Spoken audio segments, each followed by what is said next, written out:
So we have about 150 adults and children come into shelter a year. At any given time, that's 50% kids. So it's a really busy place. A lot of times the kids in shelter and domestic violence families haven't had an opportunity to go out to a public park and play and feel safe. So we've recently been able to put in a new playground set for the younger children. And now we're trying to focus on what we can add to the backyard for our teenagers. And so we thought that perhaps a tetherball and pole would be a nice addition. And so we can do that for about $200 installed. And then a portable basketball hoop was another suggestion that the kids had, because we asked them what they wanted. We can do that for about $250. Welcome back. You're watching Taking Action Against Domestic Violence. All throughout this broadcast, we're sharing stories of everyday heroes with you. And now you have a chance to become one yourself. That's right. Just moments ago, you heard from the Peace River Center that serves Polk, Hardy, and Highlands counties. And you'll be hearing more from the other local domestic violence centers throughout this hour. And new this year, we've expanded our Taking Action Against Domestic Violence Officer of the Year award to receive nominations from the entire Tampa Bay area. Yeah, we started the award 6 years ago because survivors told us they never got a chance to thank the officers who came to their door at great risk to help save their lives. These are some of the most dangerous and challenging calls that the officers respond to. Our colleague Jameson Euler shows us why this year's Officer of the Year is a real standout. He really is, Lisette. This is the first time we've ever given out our yearly award to a police chief. Meet Kim Bogart. He's the chief of police at the Newport Richey Police Department. He's been a strong supporter of domestic violence advocates for years. From the look on his face, Newport Richey Police Chief Kim Bogart had no idea why he was being summoned into city council chambers on a random Wednesday morning in June. It was a moment 1 year in the making, thanks to this woman, Lynn Needs. She was telling us how you go above and beyond when it comes to law enforcement. Needs is the director of the Salvation Army Domestic Violence Program of West Pasco. She works closely with Chief Bogart and his Newport Richey Police Department. It was Needs who first told us about the chief, giving his 42 officers more resources and ongoing domestic violence training than most Bay Area departments receive, something a humble Bogart has never taken credit for. There's so much programming and brainwashing that happens between abusers and their victims to make them not report issues of domestic violence. But you're trying to change that culture up here in Newport Richey. Several community leaders told us the chief's concern for DV victims has been a game changer at the police department from the top down. No small thing when you consider the importance experts place on earning a victim's trust. Care and compassion on the officer's end means more reporting by victims. Statistically, only half of the cases are ever reported. We wanted to award you with the 2016 Taking Action Against Domestic Violence Officer of the Year award. Bogart's staff, friends, and even his uncle, who guided him into law enforcement 40 years ago, were there. That's my guy. It's the 6th year ABC Action News has honored a Bay Area officer for going above and beyond in our community to do their part to end a public health crisis. 1 in 4 women will experience domestic violence in her lifetime. Bogart is the first to receive our award outside of Hillsborough County.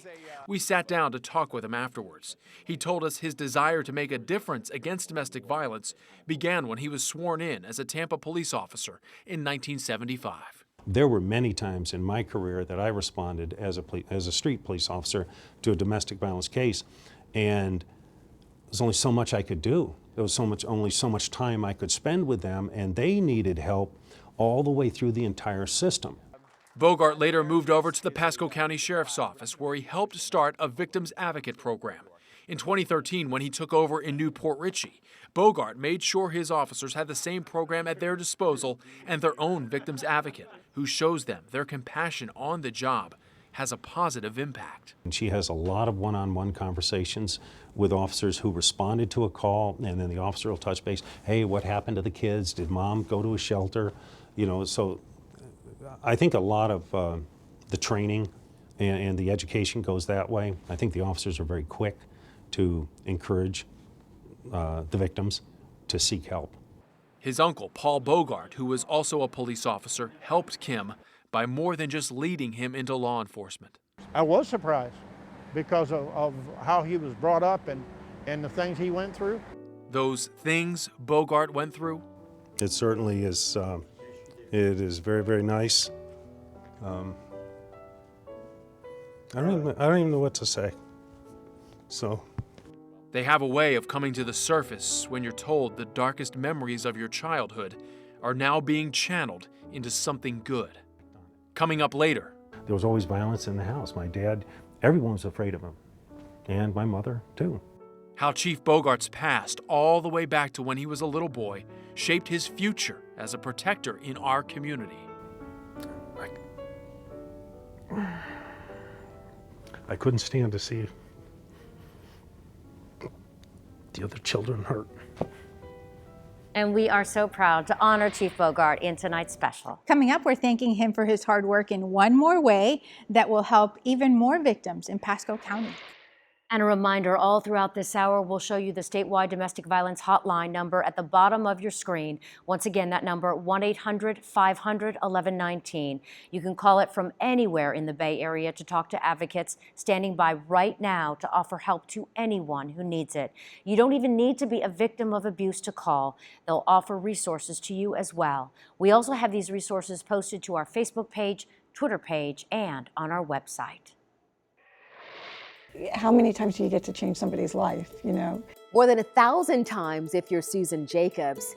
But you may be surprised to know this hero to so many people was once a victim of domestic violence. See how her own DV experience has made a difference for hundreds of local families. Aaliyah would qualify. We could put her in a cape and she would be my hero. You, Aaliyah, are my hero. While most teens are worried about texting, tweeting, and Tumblr, this young woman organized a full-court press against domestic violence. She turned one simple idea into a purple movement. You're watching Taking Action Against Domestic Violence. We'll be back right after this. Right now, we need volunteers. We need volunteers sitting at our front desk at the Outreach Center, bringing in donations, logging them. We need volunteers helping with the kids. If they could just help watch the kids during our women's empowerment groups. Local businesses could donate gift cards or offer a service to us. We'd be happy to receive that.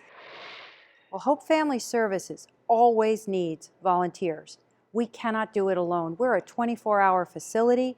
We help people all the time. And so a staff of 30 get pretty tired. We love our volunteers, and not just the shelter. We have services in outreach office, the courthouse, and what I love is going over to our thrift store, the Hope Chest. Those women have a good time. They sort through clothes, they sing, dance, there's music going on. It is such an uplifting place to be, and they too are saving lives.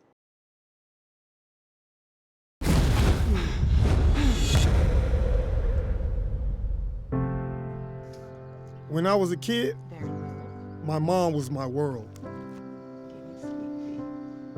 But then my world was destroyed.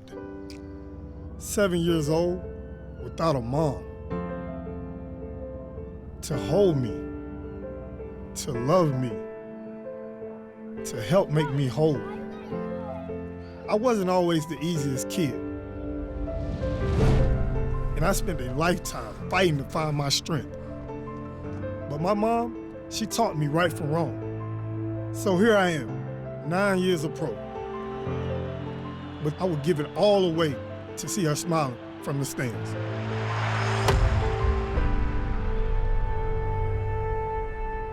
Join me, William Gay, in the fight to stop domestic violence.